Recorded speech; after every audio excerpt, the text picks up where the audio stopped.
সবার আগে 7:55 থেকে আমরাই ট্রেন্ড দেখাচ্ছি। এই মুহূর্তে ট্রেন্ড দেখুন, এই মুহূর্তে ট্রেন্ড এনডিএ 167 হয়ে গিয়েছে এবং তারপর মহাগঠবন্ধন তারা 69, অর্থাৎ এখনো পর্যন্ত 69টায় রয়েছে এগিয়ে মহাগঠবন্ধন।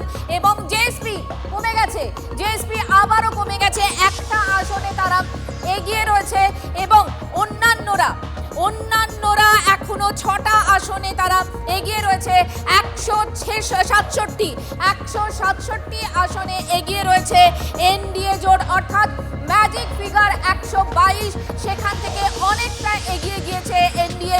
যেরকম ছবি আপনাদেরকে আমরা দেখাচ্ছিলাম এবং ট্রেন্ড আপনাদের সামনে তুলে ধরছিলাম প্রথম থেকে সবার আগে, সেই খবর দিচ্ছে আপনাদের সামনে টিভি9 বাংলা।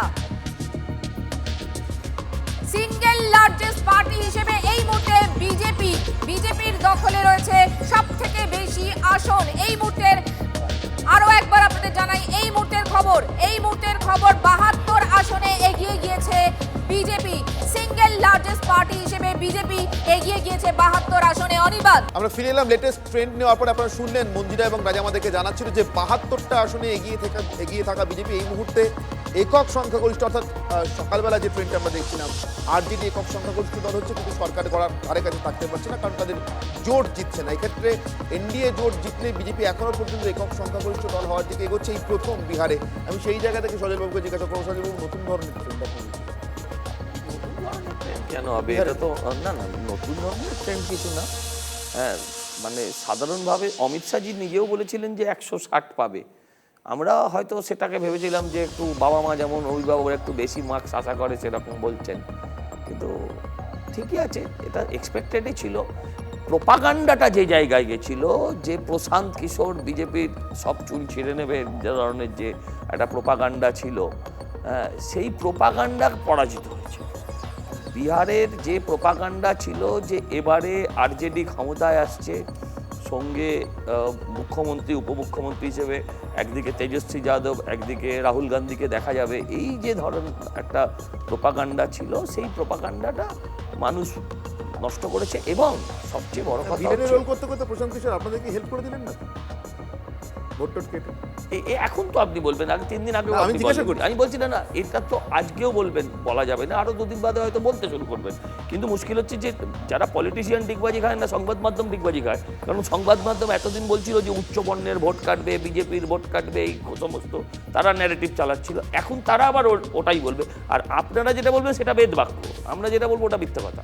তো এই যে একটা প্রোপাগান্ডা, সেটাই বলছিল যে এই প্রোপাগান্ডা পরাজিত, উন্নয়ন জয়ী হচ্ছে। ওখানে কিন্তু কোনো কিছুই আমি দেখছিলাম। সংবাদ মাধ্যমের উপরে রাগটা কেন? বিহারের সাফল্যের জন্য রাগ নাকি পশ্চিমবঙ্গের অসাফল্যের অভিমান? না, একদম এই কথাটা কখনো আর দ্বিতীয়বার বলবেন না আমায় অন্তত, যে সংবাদ মাধ্যমের কাছে আমার কোনো রাগ আছে, কিসের জন্য রাগ থাকবে?